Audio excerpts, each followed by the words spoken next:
Hello friends, welcome back to Kavya Harish blog. ಎಲ್ಲರೂ ಚೆನ್ನಾಗಿದ್ದೀರಾ ಅಂತ ಅನ್ಕೋತೀನಿ. ಹಾಗೆ ನಾವೆಲ್ಲರೂ ತುಂಬಾ ಚೆನ್ನಾಗಿದ್ದೀವಿ. ಸೊ ಇವತ್ತಿನ ಬ್ಲಾಗ್ ಅಂತೂ ತುಂಬಾ ಯೂಸ್ಫುಲ್ ಆಗಿರೋವಂಥ ಬ್ಲಾಗ್, ಓಕೆನಾ. ಸೊ ಮಿಸ್ ಮಾಡಿದೆ ಎಲ್ಲರೂ ನೋಡಿ. ಆ್ಯಂಡ್ ಇನ್ನೊಂದೇನು ಅಂತಂದರೆ, ನಾನು ಬ್ಲಾಗ್ನ ಕೂಡ ಇದ್ರ ಜೊತೆನೇ ಮಾಡ್ತಾಯಿದ್ದೀನಿ. ಆ್ಯಂಡ್ ಪ್ರೆಗ್ನೆನ್ಸಿ ಟಿಪ್ಸ್ ಕೂಡ ನಾನು ಇದ್ರ ಜೊತೆನೇ ಶೇರ್ ಮಾಡ್ತಾಯಿದ್ದೀನಿ. ಬಟ್ ಒನ್ ಥಿಂಗ್ ನನಗೇನಕ್ಕೆ ಬೇಜಾರಾಯಿತು ಅಂತಂದರೆ, ಬ್ಲಾಗಿಗೆ ಯಾರೂ ಸಪೋರ್ಟೇ ಮಾಡ್ತಾ ಇಲ್ಲ ನನಗೆ. ಮ್ಯಾಕ್ಸಿಮಮ್ ಅಂದರೆ 100 ವ್ಯೂಸ್ ಅಂದರೆ ಹೆಚ್ಚಾಯಿತು, ಓಕೆನಾ. ಅಷ್ಟೇ ನಂಗೆ ಬರ್ತಾ ಇರೋದು. ಬಟ್ ನನಗೆ ನನ್ನ ಮಗಳ ಜೊತೆ ಇರೋವಂಥ ಮೆಮೊರೀಸ್ನೆಲ್ಲ ನಿಮ್ಮ ಜೊತೆ ಶೇರ್ ಮಾಡ್ಕೊಬೇಕು ಅನ್ನೋ ಕಾರಣಕ್ಕೆ ನಾನು ಬ್ಲಾಗ್ನ ಕೂಡ ಮಾಡ್ತಾ ಇದ್ದೀನಿ. ಕೆಲವ್ರಿಗೆ ಇಷ್ಟ ಆಗ್ತದೆ, ಕೆಲವ್ರಿಗೆ ಮೇ ಬಿ ಲೈಕ್ ಆಗ್ತಿಲ್ಲ ಅನಿಸುತ್ತೆ. ದಟ್ಸ್ ಓಕೆ, ಏನೂ ಮಾಡೋಕ್ಕಾಗಲ್ಲ. ಬಟ್ ನಾನು ಅದನ್ನು ಶೇರ್ ಮಾಡ್ಕೊಂಡು ಇದ್ರ ಜೊತೆ ಬ್ಲಾಗ್ ಜೊತೆ ನಿಮಗೆ ಪ್ರೆಗ್ನೆನ್ಸಿ ಟಿಪ್ಸ್ ಕೂಡ ನಾನು ಕೊಡ್ತಾ ಹೋಗ್ತೀನಿ, ಓಕೆನಾ. ಸೊ ಇವತ್ತಿನ ಟಾಪಿಕ್ ಬಂದುಬಿಟ್ಟು, ಮಿಸ್ಕ್ಯಾರೇಜ್ ಆಗದೆ ಇರೋ ಥರ ನಾವು ಯಾವ ಥರ ಪ್ರಿಕಾಷನ್ಸ್ನ ತೊಗೋಬೋದು ಆ್ಯಂಡ್ ಮನೇಲಿ ನಾವು ಯಾವ ಥರ ಇರಬೇಕು ಅನ್ನೋದನ್ನು ನಿಮ್ಮ ಜೊತೆ ತಿಳಿಸ್ಕೊಡ್ತೀನಿ, ಓಕೆನಾ. ಯಾಕೆ ಅಂದರೆ ನಾನು ಕೂಡ ಪ್ರೆಗ್ನೆನ್ಸಿ ಆದಮೇಲೆ ಮಿಸ್ಕ್ಯಾರೇಜ್ ಆಗಬಾರ್ದು ಅಂಥೇಳಿ ನಾನು ಕೆಲವೊಂದಷ್ಟು ಪ್ರಿಕಾಷನ್ಸ್ನ ಮೇಂಟೈನ್ ಮಾಡಿದ್ದೀನಿ, ಓಕೆನಾ. ಸೊ ಅದನ್ನು ನಿಮ್ಮ ಜೊತೆ ಕೂಡ ಶೇರ್ ಮಾಡ್ಕೋತೀನಿ. ಮೇ ಬಿ ಹೆಲ್ಪ್ ಆಗ್ಬೋದು ಯಾರಾದರೂ ಪ್ರೆಗ್ನೆಂಟ್ ಇರೋ ಅಂಥವ್ರಿಗೆ. ಫಸ್ಟು ನಾನು ಮನೇಲಿ ಯಾವ ಥರ ಇದ್ದೆ ಅನ್ನೋದನ್ನು ಹೇಳ್ತೀನಿ. ಬಿಕಾಸ್ ನಂದು ಲೋ ಪ್ಲಾಸೆಂಟ ಇದ್ದಿದ್ದರಿಂದ ಡಾಕ್ಟರ್ ನನಗೆ ತುಂಬಾ ಸ್ಟ್ರಿಕ್ಟಾಗಿ ಹೇಳ್ಬಿಟ್ಟಿದ್ರು, ಡ್ರೈ ಫ್ರೂಟ್ಸ್ ತಿನ್ನೋ ಆಗಿಲ್ಲ ಆ್ಯಂಡ್ ಹೊರಗಡೆ ಜಂಕ್ ತಿನ್ನೋ ಆಗಿಲ್ಲ. ಸೊ ನಾನ್ ವೆಜಿಟೇರಿಯನ್ಸ್ ಏನು ತಿನ್ನೋ ಆಗಿಲ್ಲ ಅಂತ ಹೇಳಿದರು. ಬಟ್ ನಾನು ಏನೂ ತಿಂತಾ ಇರಲಿಲ್ಲ, ಓಕೆನಾ. ಸೊ ಯಾವ ಥರ ಕಂಟ್ರೋಲ್ ಇತ್ತು ಅಂದರೆ, ಮನೇಲಿ ಸೊಪ್ಪು ತರಕಾರಿ, ಸೊ ಅದು ಬಿಟ್ಟರೆ ಹಣ್ಣು ಅಂದ್ರೂ ತುಂಬ ರೇರು. ನಾನು ಈವನ್ ಒಂದು ಬಾಳೆಹಣ್ಣು ಕೂಡ ನಾನು ತಿಂದಿಲ್ಲ, ಓಕೆನಾ. ಸೊ ನನಗೆ ಫ್ರೂಟ್ಸ್ ಕೂಡ ಕೆಲವೊಂದು ನನಗೆ ಲೈಕ್ ಡಾಕ್ಟರ್ ಹೇಳಿದರು ತಿನ್ನಿ ಅಂತ. ಬಟ್ ನಾನು ತಿಂತಾ ಇರಲಿಲ್ಲ, ಓಕೆನಾ. ನಾನು ಯಾವುದೇ ಫ್ರೂಟ್ ಕೂಡ ನಾನು ತಿಂದಿಲ್ಲ, ಆಯಿತಾ. ಸೊ ಪ್ರಾಂಪ್ಟಾಗಿ ಹೇಳಬೇಕಂದ್ರೆ, ನಾನು ಯಾವುದು ಒಂದು ಫ್ರೂಟ್ ಕೂಡ ನಾನು ಮುಟ್ಟಿಲ್ಲ. ಡ್ರೈ ಫ್ರೂಟ್ಸ್ ಅಂತೂ ಮುಟ್ಟೇ ಇಲ್ಲ, ಓಕೆನಾ. ನನಗೆ ಡ್ರೈ ಫ್ರೂಟ್ಸ್ನ ಡಾಕ್ಟರೇ ಹೇಳಿದರು ಅವಾಯ್ಡ್ ಮಾಡಿ ಅಂತ. ಸೊ ಹಾಗಾಗಿ ಅವಾಯ್ಡ್ ಮಾಡಿದೆ. ಫ್ರೂಟ್ಸ್ ಎಲ್ಲ ತಿನ್ನಿ ಅಂದರು, ಬಟ್ ನಾನೇ ಅವಾಯ್ಡ್ ಮಾಡಿದೆ, ಓಕೆನಾ. ಎನಿ ಸೊಪ್ಪು ನೀವು ಯಾವುದು ಬೇಕಾದರೂ ತಿನ್ಬೋದು. ಸೊ ನಾನು ಮನೆಯಲ್ಲೇನೆ ಸೊಪ್ಪು ತರಕಾರಿ ತಿನ್ಕೊಂಡು 9 ತಿಂಗಳು ತನಕ ನಾನು ಮೇಂಟೈನ್ ಮಾಡಿದ್ದೀನಿ. ಹೊರ್ಗಡೆದು ನಾನು ಒಂದು ಚೂರು ಏನೇನೂ ತಿಂದಿಲ್ಲ, ಓಕೆನಾ. ರೆಸ್ಟೋರೆಂಟಿಗೆ ಹೋದಾಗ ಸುಮ್ಮನೆ ಟೇಸ್ಟ್ ಮಾಡಿದ್ದೀನಿ, ಅಷ್ಟು ಬಿಟ್ಟರೆ ಅದು ಯಾವಾಗ ನನ್ನ ಬರ್ಡೇ ಮತ್ತು ಹರಿ ಬರ್ಡೇ, ಸೊ ಈ ಟೈಮಲ್ಲಿ ಅಷ್ಟೇ ನಾನು ಹೋಗಿರೋದು. ಅದು ಬಿಟ್ಟರೆ ನಾನು ಬೇರೆ ಟೈಮಲ್ಲಿ ಹೋಗೇ ಇಲ್ಲ. ಆ್ಯಂಡ್ ಇನ್ನೊಂದೇನೆಂದರೆ, ಕಂಪ್ಲೀಟು ಬೆಡ್ ರೆಸ್ಟ್ ಹೇಳಿದರು. ಯಾವ ರೇಂಜಿಗೆ ಬೆಡ್ ರೆಸ್ಟ್ ಅಂದರೆ, ನಮ್ಮ ಮನೆಯಲ್ಲಿರೋ ದಿವಾನ್ ಕಾಟ್ನ ಬಿಟ್ಬಿಟ್ಟು, ಇಲ್ಲ ರೂಮಲ್ಲಿರೋ ಬೆಡ್ ಕಾಟ್ನ ಬಿಟ್ಬಿಟ್ಟು ನಾನು ಎದ್ದೇ ಇಲ್ಲ, ಆಯಿತಾ. ಸೊ ಹೆಂಗಾಗ್ತಿತ್ತು ಅಂದರೆ, 4.5 ಮಂತ್ಸ್ ತನಕ ಫುಲ್ ವಾಮಿಟು. ಏನೇ ಒಂದು ನಾನು ನೀರು ಕುಡ್ದಿದ್ದೀನಿ ಅಂದರೂ ನನಗೆ ವಾಮಿಟ್ ಆಗ್ತಾಯಿತ್ತು, ಎಲ್ಲಂದ್ರಲ್ಲೇ ವಾಮಿಟ್ ಮಾಡ್ತಾಯಿದ್ದೆ, ಓಕೆನಾ. ಸೊ ಆ ರೇಂಜಿಗೆ ನನಗೆ ವಾಮಿಟ್ ಫೀಲ್ ಆಗ್ತಾಯಿತ್ತು, ಏನೂ ತಿನ್ನೋಕ್ಕಾಗ್ತಿರ್ಲಿಲ್ಲ. ಅದ್ರ ಜೊತೆ ನನಗೆ ಟ್ಯಾಬ್ಲೆಟ್ಸ್ ಬೇರೆ ಜಾಸ್ತಿ ಇರ್ತಾಯಿತ್ತು. ಸೊ ಆ ಟ್ಯಾಬ್ಲೆಟ್ಸ್ ತೊಗೊಂಡೋಗಂತೂ ನರ್ಕ ಆಗ್ತಾಯಿತ್ತು. ಜಸ್ಟ್ ನುಂಗ್ಬಿಟ್ಟು ನನಗೆ, ನೀವು ನಂಬ್ತಿರಲ್ಲ, ಹಕ್ಕಿನ ಬಾಯಿಗೆ ಹಾಕೊಂಡಿದ ತಕ್ಷಣ, ಟ್ಯಾಬ್ಲೆಟ್ಸ್ ತೊಗೊಂಡಿದ ತಕ್ಷಣ ಒಂದು ಕೈಯಲ್ಲಿ ಹಕ್ಕಿ ಹಿಡ್ಕೊತಿದ್ದೆ. ಸೊ ಅದನ್ನು ಹಾಕೊಂಡ್ಬಿಡೋದು. ಓಕೆ, ಆ ಟೈಮಲ್ಲಿ ಏನು ವಾಮಿಟ್ ಥರ ಫೀಲ್ ಆಗ್ತಿರಲಿಲ್ಲ. ಆಮೇಲೆ ಮತ್ತೆ ಅದು ವಾಮಿಟ್ ಆಗಿಬಿಡ್ತಾ ಇತ್ತು. ಬಟ್ ತೊಗೊಂಡಿದ ತಕ್ಷಣ ಏನು ವಾಮಿಟ್ ಆಗ್ತಾ ಇರಲಿಲ್ಲ, ಓಕೆನಾ. ಸೊ ಈ ಥರ ಆಗ್ತಾಯಿತ್ತು. ನನಗೆ ಅದೇನೋ ಗೊತ್ತಿಲ್ಲ, ಹಕ್ಕಿನ ತಿಂದಿದ ತಕ್ಷಣ ಕಂಟ್ರೋಲ್ ಆಗ್ತಾಯಿತ್ತು, ಆಯಿತಾ. ಸೊ ಈ ಥರ ಇರ್ತಾಯಿತ್ತು. ಆ್ಯಂಡ್ ಮಲಗಿದ ಹತ್ರ ಮಲ್ಕೋತಿದ್ದೆ. ವಾಶ್ರೂಮಿಗೆ ನಿಮಗೆ ತುಂಬ ಏನಾದರೂ ಅರ್ಜೆಂಟ್ ಆಗಿದೆ ಅಂತ ಅಂದಾಗ ಮಾತ್ರ ನೀವು ವಾಶ್ರೂಮ್ಗೆ ಹೋಗಿ ಅಂತ ಹೇಳಿದರು. ಅದರಲ್ಲೂ ನನಗೆ ಇಂಡಿಯನ್ ಟಾಯ್ಲೆಟ್ನ ಯೂಸ್ ಮಾಡಬೇಡಿ ಅಂತ ಹೇಳಿದರು. ಸ್ಟಾರ್ಟಿಂಗ್ ಡೇಸಲ್ಲಿ ನನಗೆ ಹೇಳಿದರು, ಇಂಡಿಯನ್ ಟಾಯ್ಲೆಟ್ನ ಯೂಸ್ ಮಾಡಬೇಡಿ ಆ್ಯಂಡ್ ನೀವು ಪ್ರೆಷರ್ ಹಾಕಬೇಡಿ. ಇವಾಗ ನಿಮಗೆ ಮೋಷನ್ ಹೋಗಬೇಕು ಅಂದಾಗೆಲ್ಲ ತುಂಬ ಪ್ರೆಷರ್ ಹಾಕಬೇಡಿ. ನಿಮಗೆ ಯಾವಾಗ ಓಕೆ, ನನಗೆ ಈ ಟೈಮಲ್ಲಿ ಮೋಷನ್ ಹೋಗಬೇಕು ಫ್ರೀಯಾಗಿ ಅಂತ ಅನ್ನೋ ಟೈಮು ನಿಮಗೆ ಯಾವಾಗ ಗೊತ್ತಾಗುತ್ತೆ, ಆ ಟೈಮಲ್ಲಿ ಮಾತ್ರ ನೀವು ಹೋಗಿ ಅಂತ ಹೇಳಿದರು ನನಗೆ, ಆಯಿತಾ. ಸೊ ಈ ಥರ ನಂದು ಇತ್ತು. ಕಂಪ್ಲೀಟ್ ಮಲಗಿದ ಹತ್ರನೇ ಮಲ್ಕೊಂಡಿರ್ತಾ ಇದ್ದೆ. ಸೊ ನಂದು ಈ ಕಡೆ left side, right side, thighs ಹತ್ರ ಒಂಥರ ಹೆಂಗಾಗ್ಬಿಟ್ಟಿತ್ತು ಅಂದರೆ, ಫುಲ್ ರಫ್ ಆಗಿಬಿಟ್ಟಿತ್ತು. ಮುಟ್ಕೊಳಕ್ಕೆ ಆಗ್ತಾಯಿಲ್ಲ, ಅದು ಸ್ಕಿನ್ ಅಂತಲೇ ಫೀಲ್ ಆಗ್ತಿರ್ಲಿಲ್ಲ, ಓಕೆನಾ. ಆ ಥರ ಆಗಿಬಿಟ್ಟಿತ್ತು ನನ್ನ ಸ್ಕಿನ್ನು. ಸೊ ನನಗೆ ಫಸ್ಟು ಮನೇಲಿ ಇದ್ದಿದ್ದು ರೆಸ್ಟ್, ಓಕೆನಾ. ಆ್ಯಂಡ್ ಅದ್ರ ಜೊತೆ ನಾವು ಇದ್ದಿದ್ದು ಫಸ್ಟ್ ಫ್ಲೋರ್, ಆಯಿತಾ. ಅಮ್ಮ ಮನೆ ಇರೋದು ಫಸ್ಟ್ ಫ್ಲೋರಲ್ಲಿ. ಸೊ ಡಾಕ್ಟರ್ ಏನು ಹೇಳಿದರು, ಜಸ್ಟು ನಿಮಗೆ ಚೆಕಪ್ ಇರೋ ಟೈಮಲ್ಲಿ ಮಾತ್ರ ನೀವು ಸ್ಟೆಪ್ಸ್ನ ಇಳಿಬೇಕು, ಅದರ್ವೈಸ್ ನೀವು ಇಳಿಯೋ ಹಾಗೆ ಇಲ್ಲ ಸ್ಟೆಪ್ಸ್ನ ಅಂತ ಕಂಡೀಷನಾಗಿ ಹೇಳ್ಬಿಟ್ಟಿದ್ರು. ಅದು ಎಷ್ಟು ತಿಂಗಳು ತನಕ ನನಗೆ, ಅಪ್ ಟು 5 ಮಂತ್ಸ್ ತನಕ, ಓಕೆನಾ. ಅದಾದಮೇಲೆ ಕೂಡ ರೆಸ್ಟ್ರಿಕ್ಷನ್ಸ್ ಇತ್ತು, ಸೊ ಇಲ್ಲ ಅಂತಲ್ಲ, ತುಂಬ ರಿಸ್ಟ್ರಿಕ್ಷನ್ಸ್ ಇತ್ತು. ಬಟ್ ಈ 5 ಮಂತ್ಸ್ ಏನಿದೆ, 1 to 5 ಮಂತ್ಸ್ ಏನಿದೆ, ಸೊ ಈ ಟೈಮಲ್ಲಿ ನನಗೆ ತುಂಬ ಅಂದರೆ ತುಂಬ ರಿಸ್ಟ್ರಿಕ್ಷನ್ಸ್ ಇತ್ತು. ಯಾಕಂದರೆ ಲೋ ಪ್ಲಾಸೆಂಟ ಇರೋದ್ರಿಂದ ಯಾವಾಗ ಬೇಕಾದರೂ ನಿಮ್ಮದು ಮಿಸ್ಕ್ಯಾರೇಜ್ ಆಗ್ಬೋದು. ಬಿಕಾಸ್ ನಂದು ಫಸ್ಟ್ ಬೇಬಿನೂ ಸೊ ಲೋ ಪ್ಲಾಸೆಂಟ ಇದ್ದಿದ್ದರಿಂದ ಮಿಸ್ಕ್ಯಾರೇಜ್ ಆಗಿತ್ತು ಆಯಿತಾ.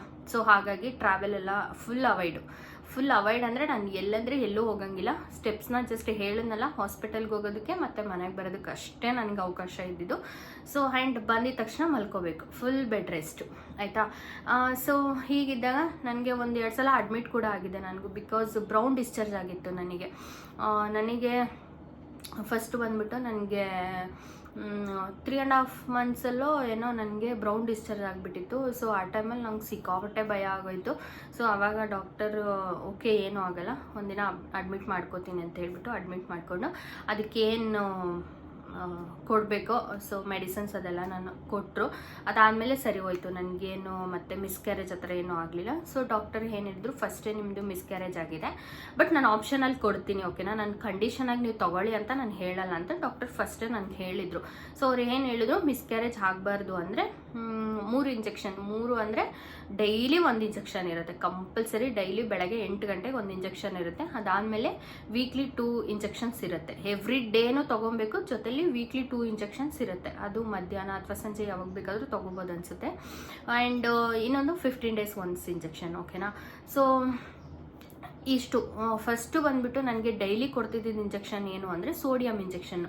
ಪರ್ಟಿಕ್ಯುಲರಾಗಿ ಏನಕ್ಕೆ ಕೊಡ್ತಾರೆ ಮಿಸ್ಕ್ಯಾರೇಜ್ ಆಗಬಾರ್ದು ಅಂತ ಅಂದರೆ, ನಮ್ಮಿಂದ ಬೇಬಿಗೆ ಏನು ಬ್ಲಡ್ ಸರ್ಕ್ಯುಲೇಟ್ ಆಗ್ತಾ ಇರುತ್ತಲ್ವ, ಸೊ ಮಧ್ಯದಲ್ಲಿ ಎಲ್ಲಾದರೂ ಒಂದು ಹತ್ರ ಕ್ಲಾಟ್ ಆಗಿದೆ ಅಂದರೆ ಆವಾಗ ಬೇಬಿ ಹಾರ್ಟ್ ಬೀಟ್ ಸ್ಟಾಪ್ ಆಗುತ್ತೆ ಓಕೆನಾ. ಸೊ ಅದರಿಂದ ಮೇಯ್ನ್ ರೀಸನ್ ಏನು ಅಂತ ಅಂದರೆ, ಬೇಬಿಗೆ ನಮ್ಮಿಂದ ಹೋಗೋ ಬ್ಲಡ್ಡು ನೀಟಾಗಿ ಹೋಗಬೇಕು, ಲೈಕ್ ವಾಟರ್ ಥರ ಫ್ಲೋ ಆಗ್ತಾ ಇರಬೇಕು ಅದು ನೀಟಾಗಿ. ಒಂದು ಹತ್ರ ಅದೇನಾದ್ರೂ ಸ್ಟಾಪ್ ಆಯಿತು ಅಂತ ಅಂದರೆ ಬೇಬಿ ಅವಾಗ ಹಾರ್ಟ್ ಬೀಟ್ ಎಲ್ಲ ಸ್ಟಾಪ್ ಆಗಿಬಿಡುತ್ತೆ. ಸೊ ನಮಗೆ ಮಿಸ್ಕ್ಯಾರೇಜ್ ಆಗಿಬಿಡುತ್ತೆ ಓಕೆನಾ. ಸೊ ನನಗೆ ಈ ಥರ ಆಯಿತು. ಸೊ ಇಲ್ಲ, ಸೋಡಿಯಂ ಇಂಜೆಕ್ಷನ್ಸ್ನ ನೀವು ತೊಗೊಳ್ಳಿ, ಈ ಥರ ಇರುತ್ತೆ, ನಿಮಗೇನು ಅದು ತೊಂದರೆ ಆಗಲ್ಲ, ಅದು ಎಫೆಕ್ಟ್ ಕೂಡ ಆಗಲ್ಲ, ಆ್ಯಂಡ್ ಬೇಬಿ ಕೂಡ ಬ್ಲಡ್ ಸರ್ಕ್ಯುಲೇಷನ್ ಚೆನ್ನಾಗಾಗುತ್ತೆ ಅಂತ ಹೇಳಿದರು. ಸರಿ ಆಯಿತು ಅಂತ ಹೇಳಿ ನಾನು ಸೋಡಿಯಂ ಇಂಜೆಕ್ಷನ್ನ ಡೈಲಿ ತೊಗೊಂಡೆ. ಅದು ಬಂದುಬಿಟ್ಟು ಅಮೌಂಟು 420 rupees ಏನೋ ಆಗುತ್ತೆ, ಡೈಲಿ 420 rupees ಓಕೆನಾ. ಸೊ ಕೆಲವಷ್ಟು ದಿನ ನಾನು ಹಾಸ್ಪಿಟಲಲ್ಲೇ ನಾನು ತೊಗೊಂಡಿದ್ದು ಓಕೆನಾ, ನಾನು ಹೊರಗಡೆ ಎಲ್ಲೂ ತೊಗೊಳಕ್ಕೆ ಹೋಗಲಿಲ್ಲ. ಸುಮ್ಮನೆ ಏನಕ್ಕೆ, ಯಾಕಂದರೆ ನಾವು ಕಷ್ಟಪಟ್ಟು ಇವಾಗ ಡೈಲಿನೇ ಅಷ್ಟು ಅಮೌಂಟ್ ಆದರೂ ಚಿಂತೆ ಇಲ್ಲ ಅಂತ ತೊಗೋತಿದ್ದೀನಿ. ಸೊ ಎಲ್ಲೋ ಒಂದು ಕಡೆ ನನಗೆ ಕಮ್ಮಿ ಸಿಗುತ್ತೆ, ಅಮೌಂಟ್ ಕಮ್ಮಿ ಆಗುತ್ತೆ ಅಂದ್ಬಿಟ್ಟು ನಾನು ಬೇರೆ ಕಡೆ ಹೋದರೆ ಈ ಕಡೆ ನಮಗೆ ಅದು ಒಂದು ತಲೆಯಲ್ಲಿ ಓಡುತ್ತಲ್ಲ. ಸೊ ಆ ಥರ ನಾನು ಯೋಚನೆ ಮಾಡಿಬಿಟ್ಟು ಬೇಡ ಅಂಥೇಳಿ ನಾನು ಹಾಸ್ಪಿಟ್ಲಲ್ಲೇ ತೊಗೊಂಡಿದ್ದು. ಅದಾದಮೇಲೆ ಲಾಸ್ಟಿಗೆ ಇನ್ನೊಂದು 15 days ಇದೆ ಅನ್ಬೇಕಾದ್ರೆ ಹರಿ ಫ್ರೆಂಡು ಬೆಂಗಳೂರಲ್ಲಿ ಇಲ್ಲ ಇಲ್ಲಿ ಅದೇ ಸಿಗುತ್ತೆ ಸೇಮು, ಏನು ತೊಂದರೆ ಇಲ್ಲ ಅಂತ ಹೇಳ್ದೆ. ಸೊ ಅಲ್ಲಿಂದ ನಾನು 15 daysಗೋಸ್ಕರ ತರಿಸ್ಕೊಂಡಿದ್ದೆ ಆಯಿತಾ. ಸೊ ಏನು ಪ್ರಾಬ್ಲಮ್ ಆಗಲಿಲ್ಲ ಓಕೆನಾ. ಸೊ ನೀವು ಒಂದ್ಸಲ ವಿಚಾರಿಸ್ಕೊಂಡು ಬೇರೆ ಕಡೆ ತೊಗೊಳ್ಳೋ ಆಗಿದ್ರೆ ತೊಗೊಳ್ಳಿ, ಯಾಕಂದರೆ ಅದು ಅಮೌಂಟು ನನಗೆ 420 rupees ಇದೆ, ಬಟ್ ಅಲ್ಲಿ ನನಗೆ ಸ್ವಲ್ಪ ಕಡಿಮೆಗೆ ಸಿಗ್ತಾ ಇತ್ತು ಓಕೆನಾ. ಹಾಸ್ಪಿಟ್ಲಲ್ಲಿ ಯೂಶ್ವಲಿ ನಿಮಗೆ ಗೊತ್ತಿರುತ್ತೆ ಸ್ವಲ್ಪ ಕಾಸ್ಟ್ಲಿ ಇರುತ್ತೆ. ಅದ್ರ ಜೊತೆ ಎಕೋಸ್ಪ್ರಿನ್ ಟ್ಯಾಬ್ಲೆಟ್ಸು. ಸೊ ಎಕೋಸ್ಪ್ರಿನ್ ಟ್ಯಾಬ್ಲೆಟು ನೀವು ಪ್ರೆಗ್ನೆನ್ಸಿಲೇ ತೊಗೋಬೇಕಂತ ಏನಿಲ್ಲ. ಯಾರಿಗೆಲ್ಲ ಬ್ಲಡ್ ಕ್ಲಾಟ್ ಆಗ್ತಿದೆ ಸ್ವಲ್ಪ ಅನ್ನೋರು ಕೂಡ ನೀವು ತೊಗೋಬೋದು. ಬ್ಲಡ್ಡು ನೀಟಾಗಿ ಸರ್ಕ್ಯುಲೇಟ್ ಆಗ್ತಾ ಇರುತ್ತೆ, ಲೈಕ್ ಅದು ತೆಳ್ಳಗೆ ಫ್ಲೋ ಥರ ಆಗ್ತಾ ಇರುತ್ತೆ. ನೀವು ಆರಾಮ್ಸೆ ಎಕೋಸ್ಪ್ರಿನ್ನ ತೊಗೋಬೋದು.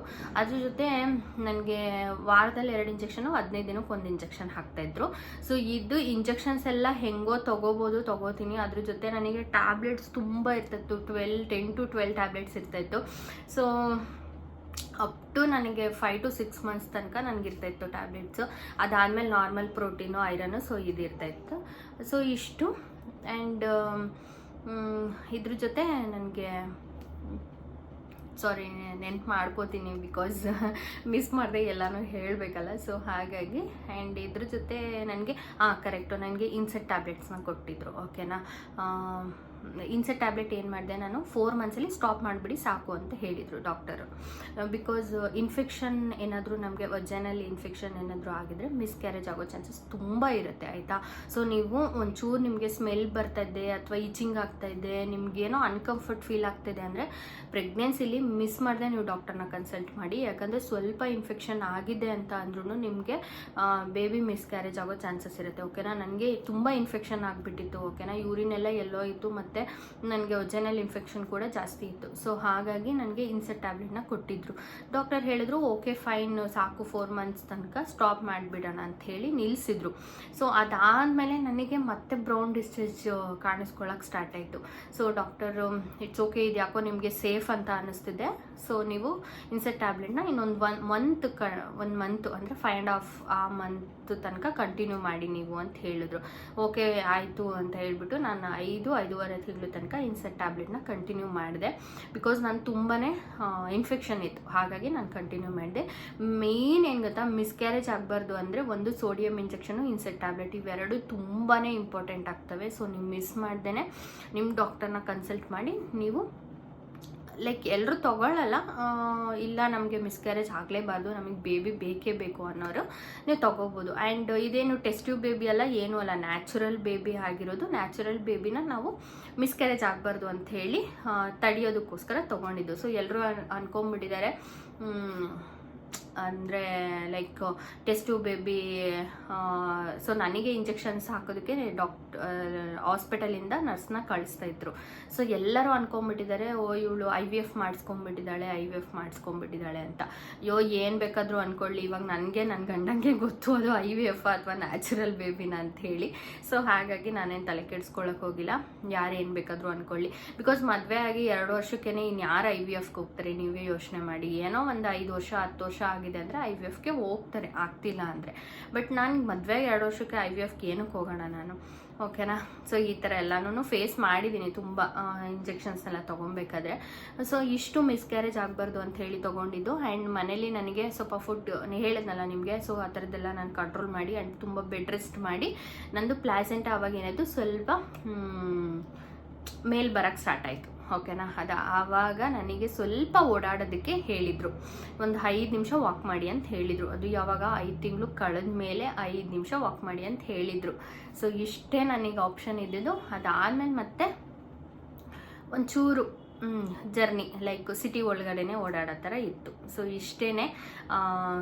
ಇಷ್ಟೇ ಅಂತ ನಾನು ಈಸಿಯಾಗಿ ಹೇಳ್ಬೋದು ವಿಡಿಯೋದಲ್ಲಿ. ಬಟ್ ತುಂಬಾ ಸ್ಟ್ರಗಲ್ ಪಟ್ಟಿದ್ದೀನಿ, ತುಂಬಾ ಕಷ್ಟ ಇದೆ, ತುಂಬ ಅಂದರೆ ತುಂಬ ಕಷ್ಟ. ಅದನ್ನು ಎಕ್ಸ್ಪ್ಲೈನ್ ಮಾಡೋಕ್ಕಾಗದೇ ಇಲ್ಲ, ಅಷ್ಟು ನೋವು ತಿಂದಿದ್ದೀನಿ. ಇನ್ಸೆಟ್ ಟ್ಯಾಬ್ಲೆಟ್ನ ಇನ್ಸೆಟ್ ಮಾಡ್ಕೊಬೇಕಾದ್ರೆ ಅವಾಗ ಪೇಯ್ನ್ ಇರಲ್ಲ, ಬಟ್ ಅದು ಏನೋ ಒಂಥರ ನಮಗೆ ಅದು ಸ್ಪ್ರೆಡ್ ಆಗ್ತಾ ಇರುತ್ತೆ, ಆ ಸ್ಮೆಲ್ಲು, ಮತ್ತೆ ಅದನ್ನು ಕ್ಲೀನ್ ಮಾಡ್ಕೊಳ್ಳೋದು. ಸೊ ಪ್ರೆಗ್ನೆನ್ಸಿಲಿ ಎಲ್ಲರೂ ಕೂಡ ಖುಷಿಯಾಗಿ ಎಂಜಾಯ್ ಮಾಡಿದ್ರೆ ನನಗೆ ಆ ಮೂಮೆಂಟ್ಗಳೇ ಇರಲಿಲ್ಲ, ಓಕೆನಾ. ಎಲ್ಲನೂ ಹಾರಿಬಲ್ ಮೂಮೆಂಟ್ ಇತ್ತು ನನಗೆ. ಸೀಮಂತ ಮತ್ತು ಇದು ಮೆಟರ್ನಿಟಿ ಶೂಟು ಇಷ್ಟೇ ನಾನು ಖುಷಿ ಪಟ್ಟಿರೋ ಅಂಥದ್ದು, ಬೇರೆ ಏನು ನಾನು ಖುಷಿ ಪಟ್ಟಿಲ್ಲ. ಫುಲ್ ಎಲ್ಲ ಹಾರಿಬಲ್ ಮೂಮೆಂಟ್ ಇದೆ. ಬಟ್ ಆಫ್ಟರ್ ಬೇಬಿ ತುಂಬಾ ಚೆನ್ನಾಗಿದೆ ಲೈಫು.